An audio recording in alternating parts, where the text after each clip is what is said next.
O Senhor esteja convosco. Proclamação do Evangelho de Jesus Cristo, segundo São Mateus. Glória a vós, Senhor. Naquele tempo, alguém aproximou-se de Jesus e disse: Mestre, o que devo fazer de bom para possuir a vida eterna? Jesus respondeu: Por que tu me perguntas sobre o que é bom? Um só é o bom. Se tu queres entrar na vida, observa os mandamentos. O homem perguntou: Quais mandamentos? Jesus respondeu: Não matarás, não cometerás adultério, não roubarás, não levantarás falso testemunho, honra teu pai e tua mãe e ama teu próximo como a ti mesmo. O jovem disse a Jesus: Tenho observado todas essas coisas, o que ainda me falta? Jesus respondeu: Se tu queres ser perfeito, vai, vende tudo que tens, dá o dinheiro aos pobres e terás um tesouro no céu. Depois vem e segue-me. Quando viu isto, o jovem foi embora cheio de tristeza, porque era muito rico. Palavra da salvação. Glória a vós, Senhor. Então, meus irmãos, podemos nos sentar agora para meditarmos esta palavra de Deus, sempre tão rica, tão atual para a nossa vida prática, para a nossa espiritualidade, que vamos vivendo no dia a dia. E a espiritualidade e o Evangelho, eles não são empecilhos para a vida, não são coisas que a gente faz para agradar a Deus e que vem em detrimento da nossa alegria. Não, não, não, não. Ao contrário. Ao contrário. Amar a Deus, dedicar a vida, fazer o bem aos outros, mesmo que não mereçam, é o tesouro nos céus. É a felicidade. Porque Deus nos fez a sua imagem e semelhança. E se não amarmos, somos infelizes. Os egoístas são as pessoas mais infelizes que tem. Elas podem chegar ao momento da morte cheias de riquezas, mas vazias, infelizes, viveram sem saber que viveram. Puderam ter coisas para ostentar, talvez como esse rico que achava que bastava ter, praticar certos ritos, cumprir certas leis, e teria a plenitude da vida. Não, o reino é a plenitude da vida, mas não tem. E Jesus mostrou então o caminho da perfeição, da felicidade, da vida plena. Então nós vemos aqui nessa liturgia essas coisas, que a vida é sempre cheia, repleta de desafios, e somos sempre desafiados a dar um passo além. Assim é que esse povo que chegou na Terra Prometida agora tem que se organizar, mas eles logo começaram a seguir outros deuses. Significa seguir outros deuses não é simplesmente uma questão de ciumeira, de divindade. Ah, Deus, como diz aqui, Deus se encolerizou, acendeu-se contra eles a ira do Senhor. É porque não é que Deus tenha que se encolerizar ou ficar com ciúme, etc. É que as pessoas mesmas que abraçam ídolos estão destruindo a si mesmas e aos outros. E Deus não tolera isso.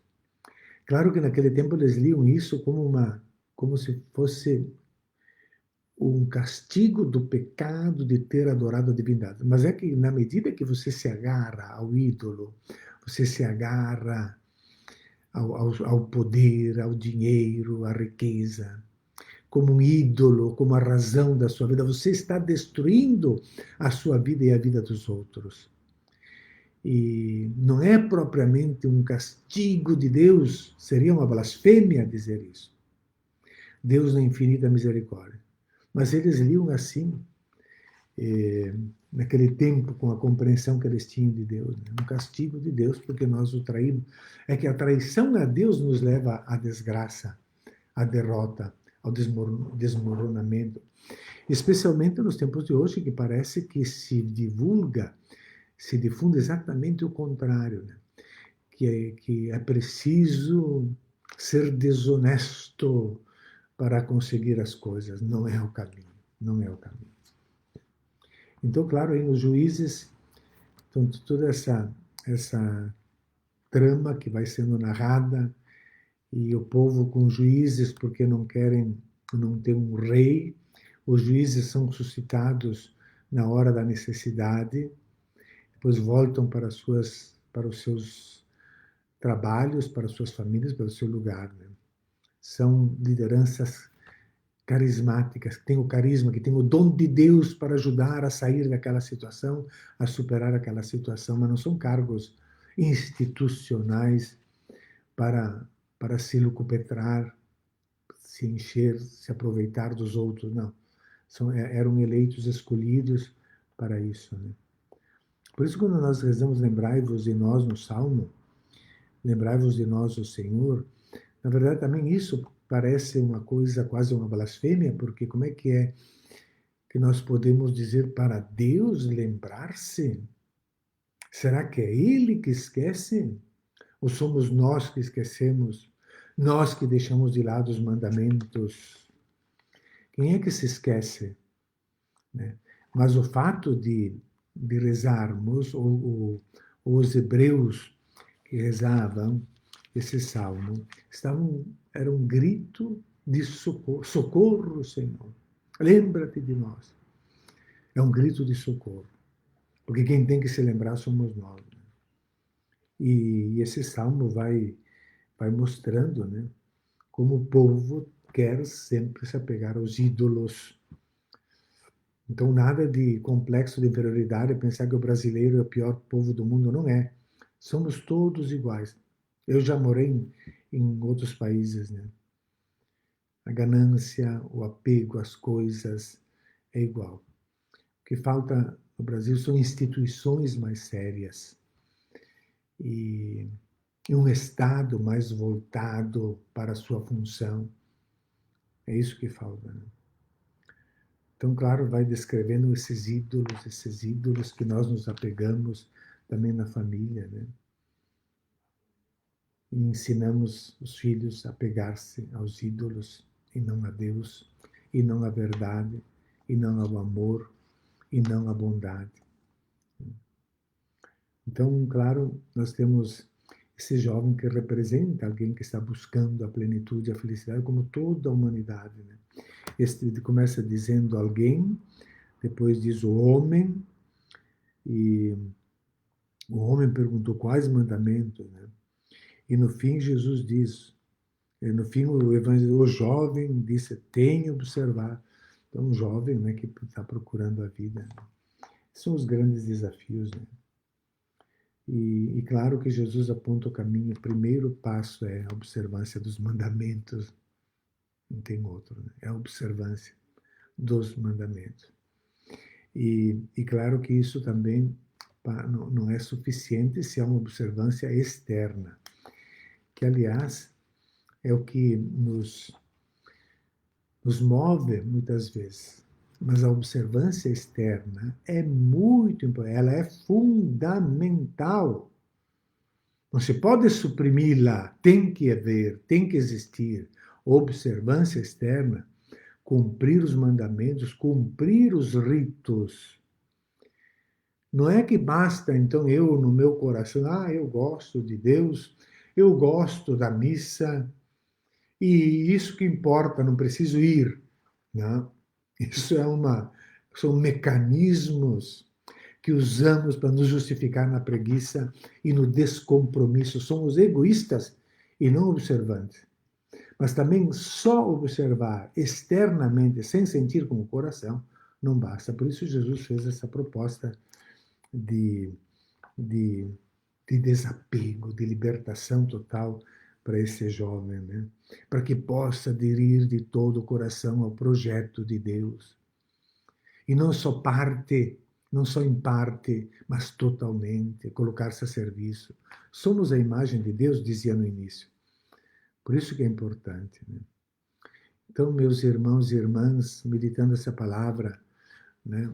Porque o reino ou a felicidade não são coisas externas, não são ritos externos. Precisamos, mas ao contrário, né? Nós precisamos observar a lei, praticar os ritos, mas precisamos de um coração livre para fazer o bem.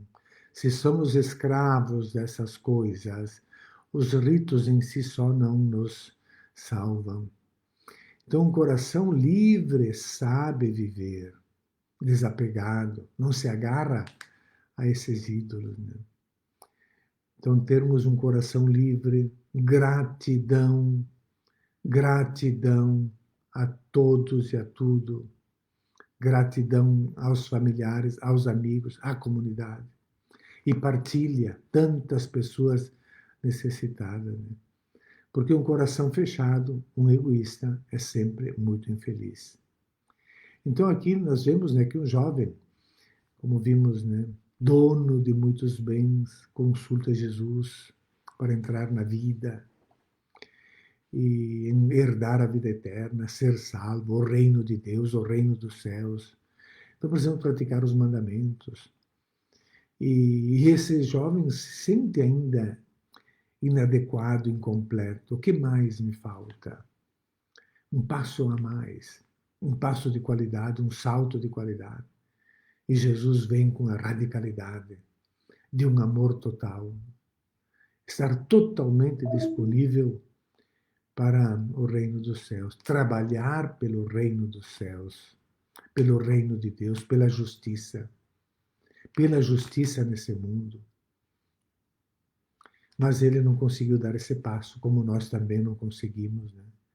Mas somos cheios sempre da misericórdia, mas vamos dando pequenos passos, nosso coração se enternece, se sensibiliza, vamos começando a fazer pequenas coisas, né?